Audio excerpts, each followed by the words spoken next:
If you have not watched the explanation of the previous episodes yet, then please check our playlist for Chernobyl on our channel. In the last episode of Chernobyl, plant workers Ananenko, Bespalov, and Baranov volunteered to locate and turn the sluice gate valve to pump water from some of the nuclear plant's tanks. Now they are sloshing through darkened waters, dosimeters clicking and using less than trustworthy flashlights. Thankfully, they managed to turn the valve, but the crisis is not over. In fact, part of the problem is whether Russians can adequately address the problem. When Lyudmila Ignatenko shows up to see her firefighter husband Vasily, she gets a pass after bribing the desk person. Then, when she meets him, she does not receive proper protection. Meanwhile, Soviet nuclear strategist Valery Legasov is critical of evacuation procedure. Due to a spike in zirconium-95, meltdown has begun, which means things are getting worse. Soon, Council of Ministers Deputy Chairman Boris Shcherbina calls Mikhail Gorbachev. Unfortunately, the news isn't good. The situation in the core is deteriorating,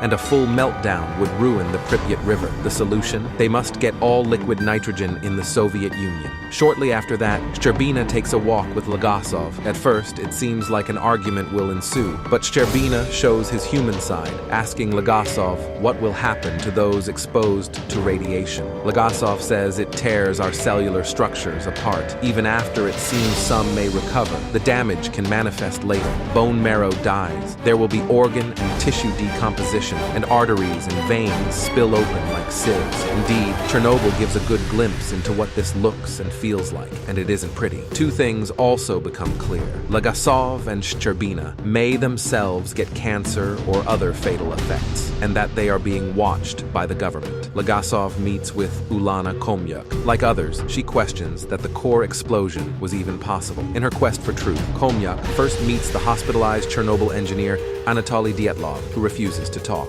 Meanwhile, coal minister Mikhail Shchedov meets with Andrei Glukov, a mining crew chief. At first, Glukov resists his marching orders, saying, "We don't leave unless we know why." They're told about their need to prevent disastrous pollution of the Pripyat River. The miners agree to the mission, but all pat Shchedov's suit as they walk past, dirtying it with coal.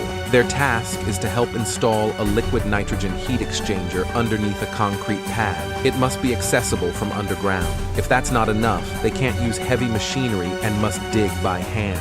Given the limited time they have, Glukov wisely insists they begin immediately. It's pretty hellish digging in the mines, especially when officials deny Glukov's request for fans. Eventually, miners work with little to no clothing just to avoid the heat. Khomyuk next talks to senior engineer Toptunov, whose nose bleeds as he speaks. She asks him why there wasn't an emergency shutdown immediately after disaster struck. Toptunov insists that they did press the emergency button, as does supervisor Alexander Akimov. After done questioning these two, she is arrested after threatening to publicize that Mrs. Ignatenko, who is pregnant, was in the hospital with no protective gear. In another meeting, Legasov details problems of radioactive debris and how evacuation needs to occur. Also, because everything will have radionuclides, they will have to kill many animals, raise forests, and build a containment structure around the exposed core itself. He emphasizes that thousands will die. Shortly after this, Legasov confronts KGB chairman Viktor Charkov